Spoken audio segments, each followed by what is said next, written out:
to Cat underneath, and Barlow slams into him. And it drops in, give him the basket. What a lucky break there for Towns. Carl Anthony's got 9, looking for 10. Head coach Quinn Snyder, how have you enjoyed your first year with the Hawks and being with Quinn? It's been terrific. You know, Quinn's been a coach that I've admired from afar for the entirety of my career, but being able to play for him has been great. The dude is a basketball savant, and I'm just I'm soaking up that knowledge every day. Carl Anthony at the line, and when he gets a player like yourself, there's a lot that starts turning in that mind to Quinn's. How can I use that offense? Well, I tell you right now, they could definitely use another big. So they will be really happy when you get back. Yeah, I'm working on it. There's only so much we can do to help Bone heal, but I'm trying. Barlow comes up with the offensive rebound out to Terrence Mann. Steps back on Achua, missed it. Rebound Carl Anthony. I think a lot of Hawks fans want to know how you're feeling.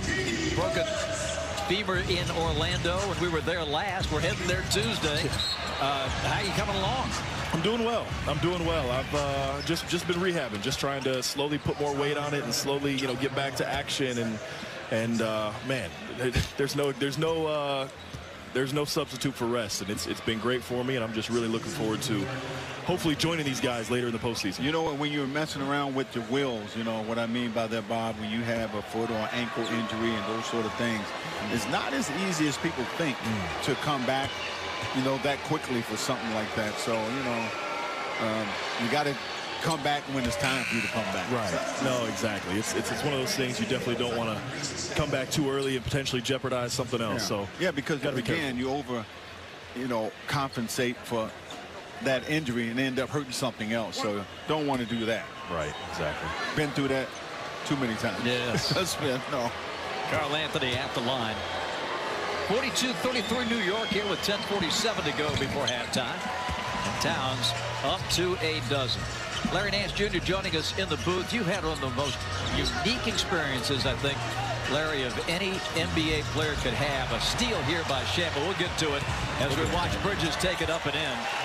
But you had the chance to play with LeBron James and Kobe Bryant. That is amazing in and of itself. But compare and contrast the two, if you don't mind. That's a big one. That's not a softball. I was hoping for some softball questions. Yeah, Daddy, you came straight out of the gate. We come with a high heat. No, anytime I get asked this, I always have to lead off with the fact that, look, I got Kobe on his last year. So to be fair to him, he was icing and just trying to get through the season. But still, you could see the mental aspect. He was sharp, and every single day meant something. Every shot, every rep meant something.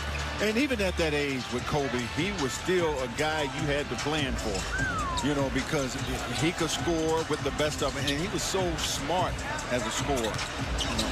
That's a fact. No, I mean, it's funny. The other night, me and my wife were just watching that 60-point game back. He's unbelievable. Oh, yeah, I remember that game. Unbelievable. But Brown, on the other hand, again, I caught him at